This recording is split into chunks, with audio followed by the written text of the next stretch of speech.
اعوذ باللہ من الشیطان الرجیم، بسم اللہ الرحمن الرحیم۔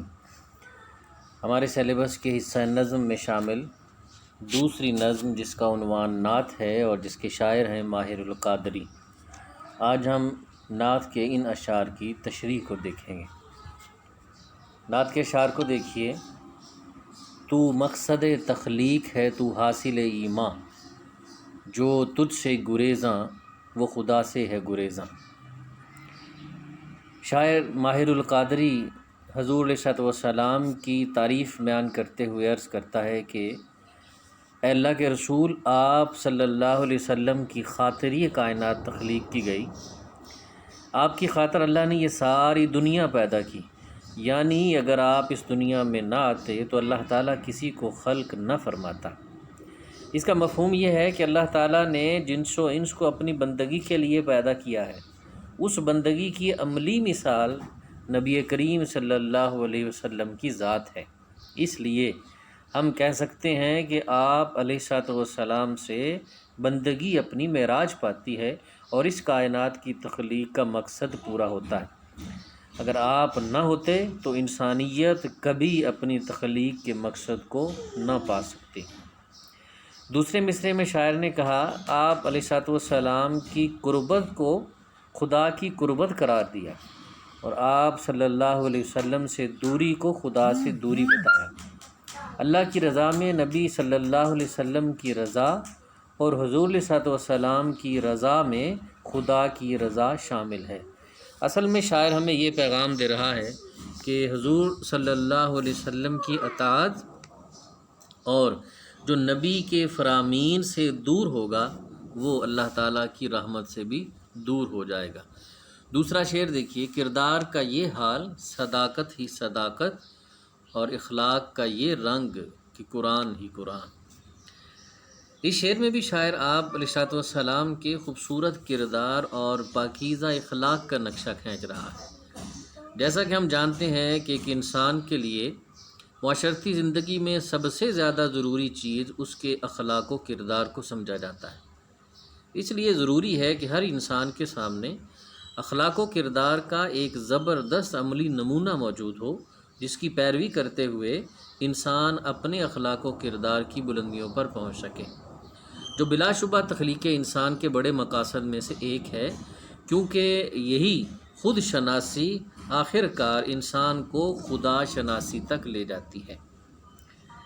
اس لیے دوسرے مصرعے میں شاعر نے آپ علیہ السلام کی اخلاق اور آپ کی خوبصورت ترین عادات کا تذکرہ کیا کہ اللہ تعالیٰ نے آپ کو بہترین اخلاق عطا فرمائے تھے، جیسا کہ قرآن مجید میں ارشاد خداوندی ہے کہ بے شک آپ صلی اللہ علیہ وسلم اخلاق کے بلند ترین مرتبے پر فائز ہیں۔ اس بات کی مزید تصدیق اس وقت ہوئی جب کسی صحابی نے حضرت عائشہ صدیقہ رضی اللہ تعالیٰ عنہ سے پوچھا کہ نبی صلی اللہ علیہ وسلم کے اخلاق کیسے تھے، تو انہوں نے یہ فرمایا کہ آپ صلی اللہ علیہ وسلم کی صداقت کو اور زیادہ معتبر کر دیا۔ کیا فرمایا کہ جو کچھ قرآن میں ہے وہی آپ کا اخلاق ہے۔ تیسرا شعر دیکھیے، کیا نام ہے شامل ہے جو تکبیر و عزا میں، اس نام کی عظمت کے ہیں قربان دل و جاں۔ اس شعر میں شاعر کہتا ہے کہ نبی اکرم صلی اللہ علیہ وسلم کا نام اس قدر پیارا ہے کہ اللہ تعالیٰ نے اسے ہمیشہ اپنے نام کے ساتھ لازم کر دیا۔ ایک مسلمان جب زبان سے توحید کا اقرار کرتا ہے تو فوراً ہی زبان سے اقرار رسالت بھی کرتا ہے۔ نماز میں اللہ تعالیٰ کی حمد کے ساتھ آپ علیہ السلام کا نام لے کر درود پڑھا جاتا ہے، تب جا کر نماز مکمل ہوتی ہے۔ یہی وجہ ہے کہ شاعر مشرق علامہ اقبال نے تمام مسلمانوں کو حضور علیہ السلام سے وفاداری کا درس دیتے ہوئے کہا کہ محمد سے وفا تو نے تو ہم تیرے ہیں، یہ جہاں چیز ہے کیا لوح و قلم تیرے ہیں۔ دوسرا مصرع، اس نام کی عظمت کے ہیں قربان دل و جاں۔ شاعر اس میں آپ کی عظمت کو، آپ کے نام کی عظمت کو بتاتا ہے کہ آپ صلی اللہ علیہ وسلم کا نام اس قدر پیارا ہے کہ ہر مسلمان اس نام کی خاطر اپنا سب کچھ لٹانے کے لیے تیار ہے۔ آپ علیہ السلام کے نام پر جان قربان مسلمانوں کے لیے باعث اعزاز بات بن چکی ہے۔ یہ محبت کا تقاضا بھی ہے کہ انسان جس سے محبت کرے اس کے لیے اپنا تن من دھن سب کچھ قربان کرنے کے لیے تیار رہے۔ یہی محبت کی معراج ہے، یہی عشق کی توفیق ہے۔ خود حضور علیہ السلام نے فرمایا کہ تم اس وقت تک مومن نہیں ہو سکتے جب تک اپنی جان، ماں باپ اور ہر چیز سے بڑھ کر مجھے نہ چاہو۔ اور جب ہم صحابہ کا طرز عمل دیکھتے ہیں تو وہ عشق کی اس معراج پر نظر آتے ہیں۔ اگلا شعر دیکھیے، اشکوں سے تیرے دین کی کھیتی ہوئی سیراب، فاقوں نے تیرے دہر کو بخشا سر و سامان۔ شاعر کہتا ہے کہ اے اللہ کے رسول صلی اللہ علیہ وسلم، آپ اپنی امت کے لیے اس قدر روئے کہ اللہ راضی ہو گیا۔ دین اسلام کی کھیتی سیراب ہو گئی۔ آپ صلی اللہ علیہ وسلم ساری رات بارگاہ خداوندی میں کھڑے ہو کر نوافل ادا کرتے تھے، دعائیں مانگتے تھے، اپنی امت کی بخشش کے لیے ہاتھ اٹھاتے تھے، زبان سے التجائیں کرتے تھے۔ حضور علیہ السلام کے آنسوؤں کی بدولت ہی دین اسلام کی کھیتی لہلہا رہی ہے، ہر طرف بہار ہے۔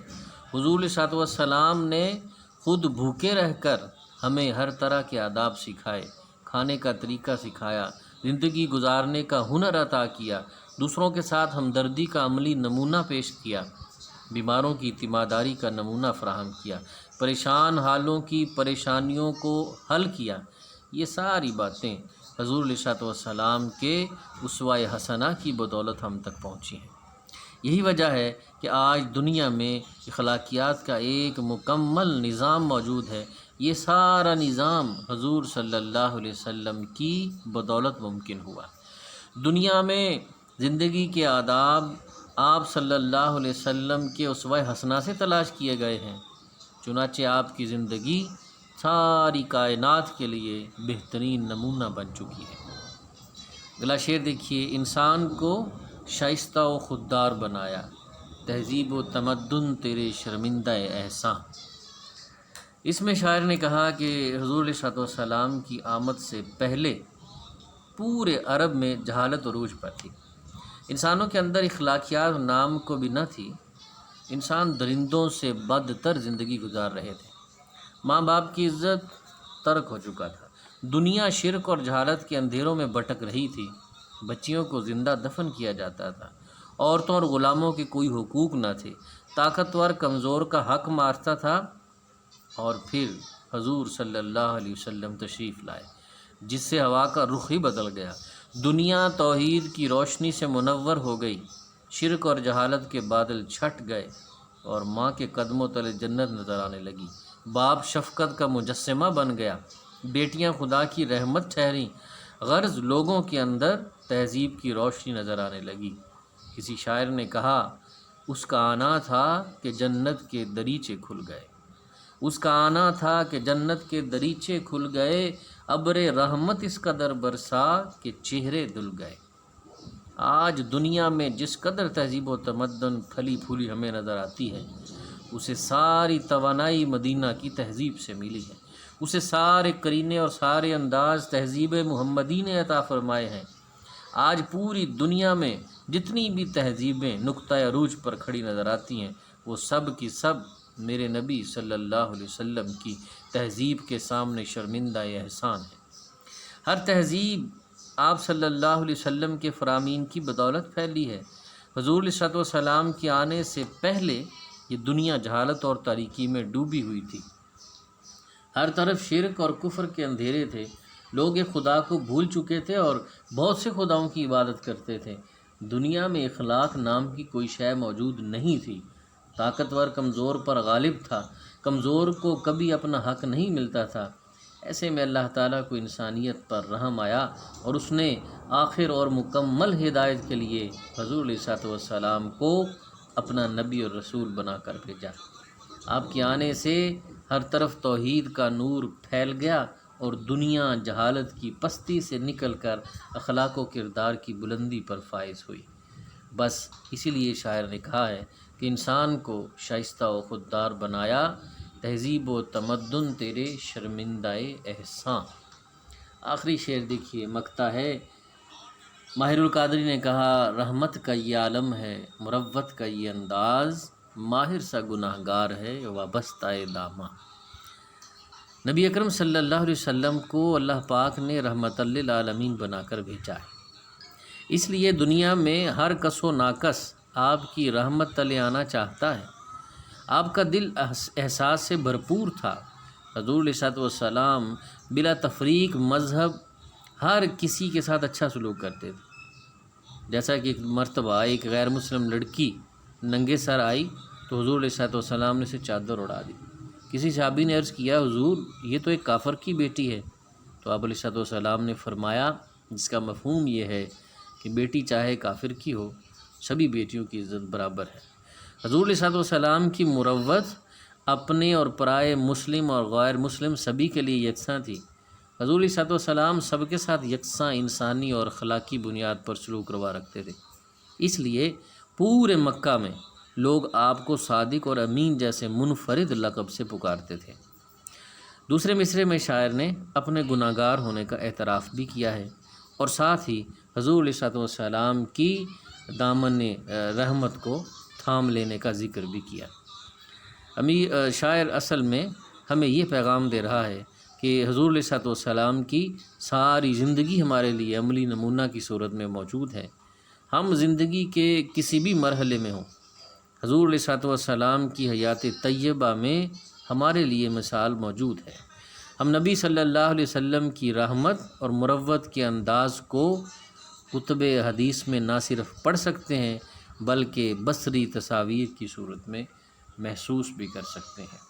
کسی نئے ٹاپک موضوع کے ساتھ حاضر خدمت ہوں گا، اجازت دیجیے، السلام علیکم ورحمۃ اللہ وبرکاتہ۔